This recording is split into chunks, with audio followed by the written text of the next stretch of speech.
Hello दोस्तों, कैसे हो आप सब लोग। आई होप कि आप सब लोग अच्छे होंगे। दोस्तों, आज के इस वीडियो में हम बात करने वाले हैं रिसेशन के बारे में।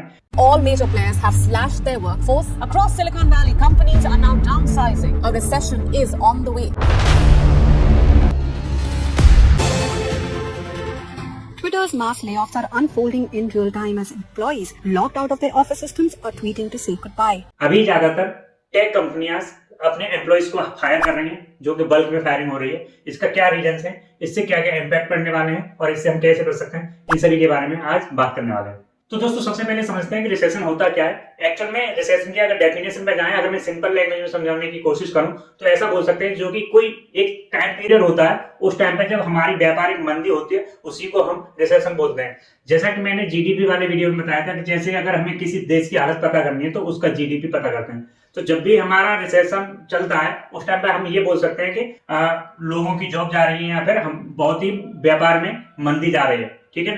तो उसी को हम रिसेशन बोलते हैं। तो दोस्तों, ये जो अभी रिसेशन चल रहा है, ग्लोबल रिसेशन चल रहा है, ये नहीं बोल सकते कि हमारे इंडिया में है या फिर बाहर नहीं है।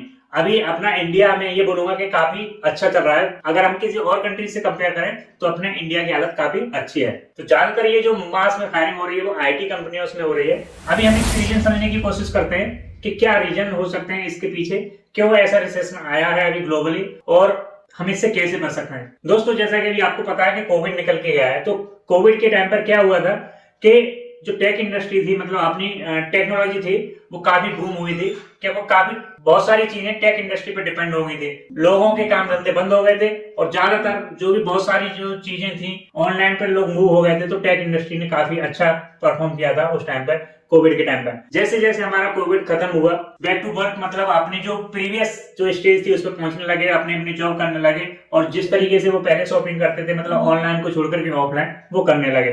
तो इस तरीके से हमारा एक तो ये कोविड वाला रीजन है। दूसरा रीजन है यूक्रेन एंड रसिया का जो वार हुआ था। वो कहीं भी अगर युद्ध होता है, किसी भी कंट्री में होता है, किसी दो कंट्री में या मल्टीपल कंट्रीज में अगर युद्ध होता है, तो उसका असर ग्लोबली पड़ता है। ऐसा हम नहीं बोल सकते कि हमारे देश में तो युद्ध हुआ ही नहीं, तो हमारे देश में ऐसा क्यों हो रहा है। जो भी अभी फायरिंग चल रही है, जो बल्क में फायरिंग चल रही है, अभी ज्यादातर बड़ी बड़ी कंपनियां ही फायरिंग कर रही हैं, जो कि एमएनसी कंपनियां हैं। तो ये हमारे भारत की कंपनी नहीं है, या फिर हम भारत की कंपनी भी हो सकती है। इसका जो असर पड़ रहा है पूरे कंट्री पे पड़ रहा है ना। तो एक तो ये रीजन था यूक्रेन एंड रसिया का वार। तीसरा जो रीजन निकल के आया कि जब कोविड हुआ था तो उस टाइम पे ज्यादातर जो टेक कंपनियां थी उन्होंने हायरिंग बहुत अच्छी कर ली थी, क्योंकि उनका जो ग्रोथ हुई थी काफी अच्छी हुई थी।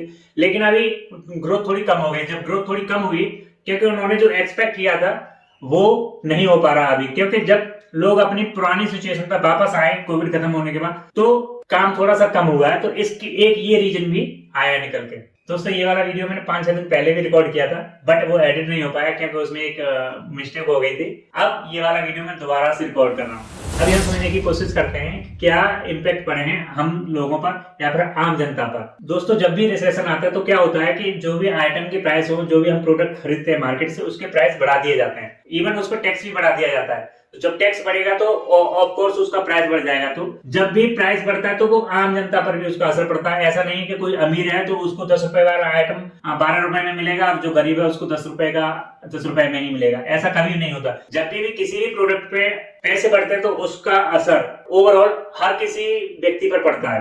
दूसरा हमारे जीवन पर जो इम्पैक्ट पड़ा है वो है कि जब भी रिसेशन आया है तो क्या करते हैं, ये जो बैंक होती है वो इंटरेस्ट रेट बढ़ा देती है। जब भी हमें कोई पैसे की जरूरत पड़ती है, तो अगर हमको कहीं से लोन लेना है तो बैंक हमें ज्यादा पैसा देना पड़ेगा एज ए इंटरेस्ट। तो एक असर ये भी पड़ता है हम पर। तीसरा इम्पैक्ट है वो है अनएम्प्लॉयमेंट में इंक्रीज देखने को मिलता है, जो कि अभी बहुत सारी कंपनियों ने बल्क में फायरिंग की है।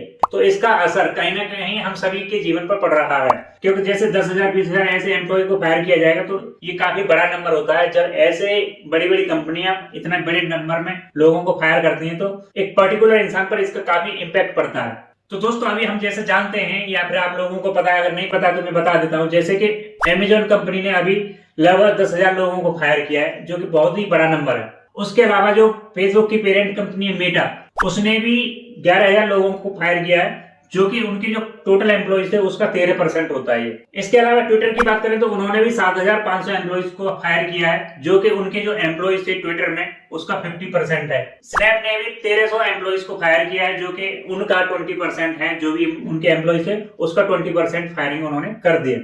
अभी आपने न्यूज में भी सुना होगा बायजूस ने भी अपने 20% एम्प्लॉइज को मतलब 2500 एम्प्लॉइज को फायर किया था, जो कि उनके एम्प्लॉइज का 5% था। उसके बाद एप्पल कंपनी की तरफ से भी आपने सुना होगा कि उन लोगों ने कुछ पॉलिसी चेंज की, उसका भी इम्पैक्ट पड़ा है।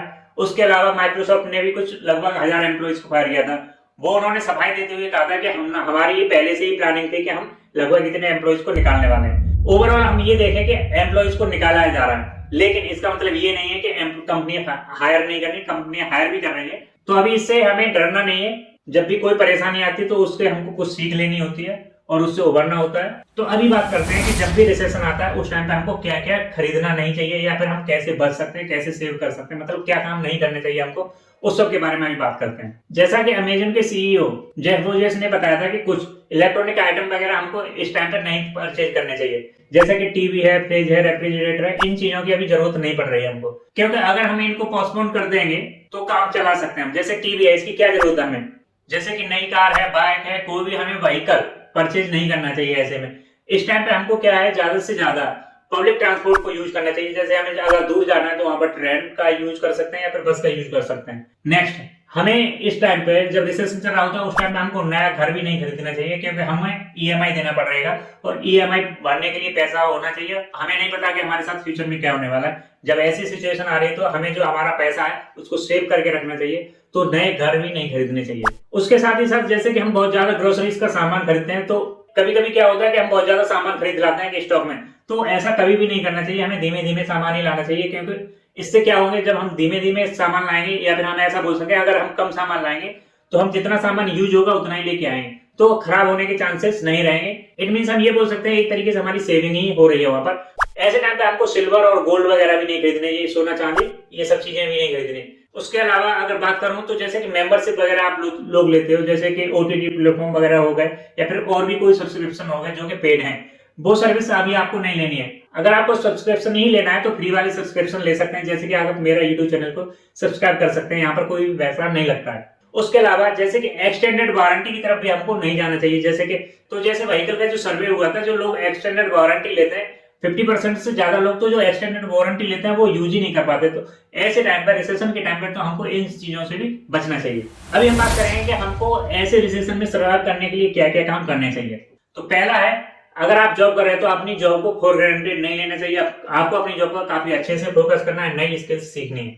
आपको अपनी करियर अपॉर्चुनिटी पर फोकस करना चाहिए अभी करंट में एवं फ्यूचर में। आप ये सोच के चलें कि अगर आपके पास अगर किसी भी तरीके से जॉब लॉस हो जाती है, आपकी जॉब छूट जाती है, तो आप इतने कॉन्फिडेंट हो जाएं कि आपको जॉब तुरंत मिल जाए। तो इसलिए आप नई नई स्किल्स सीखते रहें। इसके अलावा हमको ये भी कोशिश करनी चाहिए कि हमारे पास जो अर्निंग के सोर्स एक से ज्यादा होने चाहिए। मल्टीपल सोर्स ऑफ इनकम रहेगा तो हम अपने आप ही काफी कॉन्फिडेंट रहेंगे, तो हमें कोई टेंशन नहीं रहेगी। जैसा कि थोड़ी देर पहले मैंने बताया था कि फाइनेंशियल सिचुएशन को हमें देखना चाहिए, उसी के हिसाब से हमें आगे प्रोसीड करना चाहिए। तो इन चीजों पर हमको सबसे ज्यादा ध्यान देना है। जो लोग फ्रेशर्स हैं वो लोग घबराए नहीं, आपके लिए भी काफी अच्छी अपॉर्चुनिटी है। ऐसा नहीं हम बोल सकते कि ये रिसेशन हमेशा चलेगा।